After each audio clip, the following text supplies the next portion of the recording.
Balana and welcome back to my channel 5 Minute Economics, where I teach economic concepts in a span of just 5 minutes. The topic for today is how is inflation measured? Well guys, I've done several videos on inflation in the past, be it inflation and deflationary gap, or what are the causes, cost push, demand pull, inflation, as well as the measures to control it. So several videos have been already done. Even I've done a video on NAIRU. But do you know how do we measure inflation? Well, we've heard about terms like CPI, WPI, GDP deflator, as well as other terms like core inflation. So in this particular video, we'll be discussing all these terms which are related to measuring inflation. So yeah, let's get started. Also guys, don't forget to like this video and do subscribe to my channel in case you haven't already. Also guys, follow me on my Instagram handle 5 Minute Economics for some interesting content. So guys, let us begin with what actually is inflation.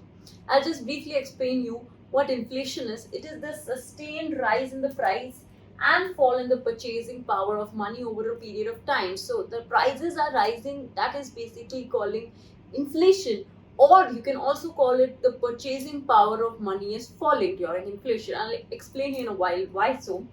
Here guys, in case of inflation, we notice that our demand definitely is much more than the supply, due to which the prices are pushed very much high. People want more and more and more, but supply is less. So because now the people who want are larger than the people who can supply, so now people will say we will increase the price so that only you can afford it can buy, rest otherwise you don't buy it. So that is why, remember this relation of demand high, supply is low, price is of course high, and it's vice versa, but I'm not going to confuse you at the moment. So before we go on to other things, cost of living, you might have heard about this term many a times. It's very much related to inflation. That's why I want to bring in this word, because cost of living definitely plays a very important role. As the literal meaning, cost of living, the basic necessity for you to maintain a standard of living. The cost of living will be different for different people. Your friend might have a different cost of living. You might be living in a joint family, big family. The cost of living of your family is much more than someone who's living in a nuclear family. So of course, cost of maintaining a certain standard of living. Now, let's just take the standard which Shah Rukh Khan has or which we have. It's totally different, right? Because his standard of living is, his basic necessity will be like a BMW car, but that can't be ours, right? So basically, everyone has a different standard of living, where you have you can meet your basic expenses like housing, food, healthcare, and taxes which we pay to the government. So this is cost of living, and we are going to study the cost of living measures. Basically, how is inflation measured in this particular video. One very small example, I'll explain it to you. Supposingly you went to the market guys, and you got 100 rupees you got 5 kg of rice. Next week you again go to the market, because like the cost of 1 kg of rice is 20, right? 100 divided by 5 is 20. Next week you take that 100 rupee note and you say ki bhaiya वापस 5 kg का चावल दे दो, and you'll be like, today you'll only get 4 kg. So you'll be like, अरे ऐसा क्यों, मतलब last week I took 5 kgs, now in 100 rupees you're giving me 4 kgs, what is the cost? He will say, भाई दाम बढ़ गया, चावल के भाव बढ़ गए, that is what is inflation. 100 divided by 4, which is now 25 per kg. Now you see that 100 rupee note which we were taking, the purchasing power of money has fallen. Note में कोई change नहीं हुआ है, note वही है. But in a week span, the purchasing power of that note has literally fallen. How much is the rise in, the rice we can calculate?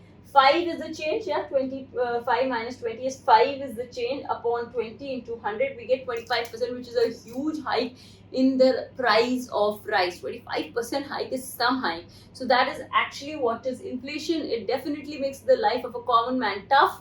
And inflation, of course, is no good, doesn't do any good to the economy. Of course, a small percentage of inflation is still okay for the healthy conditioning, as we say, but if it just persists, then it's becoming very difficult for a common man to live with a lot of inflation. So now let us study how is inflation measured in India. In India, basically it's measured at 2 levels, but usually inflation is measured at 3 levels, guys. The producer level, one who's producing the good. Secondly, at the wholesaler level, the one who sells in bulk, and the retailer who eventually sells to the consumer. Make sure guys, whatever case it may be, the fall is always on the consumer who actually bears the product, be it in any way. So firstly, we should know what is inflation at producer level. Well, no index has been formed in India to measure PPI. I believe in US, yes, definitely they follow PPI, but in India we do not follow the producer price index. But this is also one way to measure. Secondly, what is commonly used, you must term is WPI. You must have heard WPI, right? That is the wholesale price index. So wholesale level, it is a very popular way, also known as headline inflation. So don't get confused if you ever read in the newspapers headline inflation rises. So you should know what is headline inflation. It's WPI. Here it measures the overall change in the prices of goods before they are sold to the retailer, because we are measuring at the wholesale level. Okay, so wholesaler का prices में, that bulk price में कितना change आ रहा है, we are measuring it that way.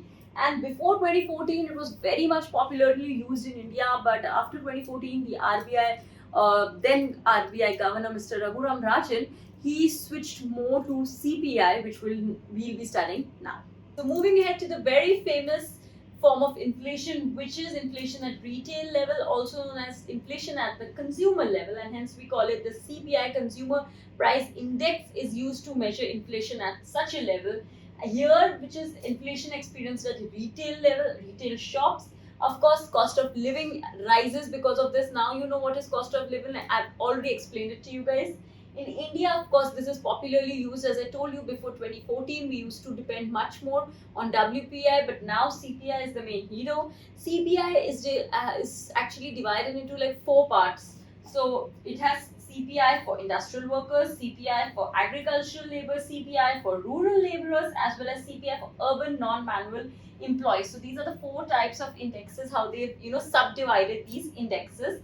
And basically guys, 2010 is the base year which we use for the calculation. Some major differences between CPI and WPI are that under WPI we have 676 commodities, whereas under CPI we have 260 commodities. Under wholesale price index we only measure the goods, whereas here we measure goods and services both. It is developed by the Ministry of Commerce and Industry, the wholesale price index, whereas CPI is measured or given by the Central Statistics Office as well as the Ministry of Stats and Program. So these are the major differences between the two, and I hope now you're clear with actually what is WPI and CPI. So now let us discuss few other ways through which inflation is measured. Headline inflation, as I already explained to you guys, it is expressed in the wholesale price index WPI. Next, we have core inflation. Now, core inflation is a concept which has been derived from headline inflation, but here the major difference is that it doesn't consider inflation and food in fuel. So, food and fuel, if you see the news, we always read inflation regarding, petrol prices rising or tomatoes prices rising. That reminds me of a video which I've shot. Why are tomato prices rising? I'll attach its link in the comment section below. You can watch it out, guys. So here, apart from food and fuel, it considers everything else. So it is a sub part of headline inflation. You can say core inflation doesn't consider inflation and food and fuel. Okay. Next, we have GDP deflator. Now, in case you don't know what is GDP first, GDP is the total value of all finished goods produced in a country's domestic border in a specific period of time. The geographical borders of a country in a year's time, what all goods are produced, the value of that is known as GDP. So through GDP deflator also, we can measure inflation actually. It measures the changes in the price of all goods and services in an economy. Sometimes it is more comprehensive than CPI. Why? वैसे we said that CPI is best, we use CPI. But because CPI is based on a basket of goods, here it is not based on a basket of goods, which actually makes it sometimes better. So we can use it through the formula nominal GDP upon real GDP into 100. This is the GDP deflator formula. It is many a times asked in examinations, so you can just learn this. So this is one more way we can measure inflation. So we've discussed WPI, CPI, headline, core inflation, as well as the GDP deflator. I hope guys this video was useful for you and you did gain some knowledge. Well, thank you so much for watching my video, and I'll see you in the next video pretty soon.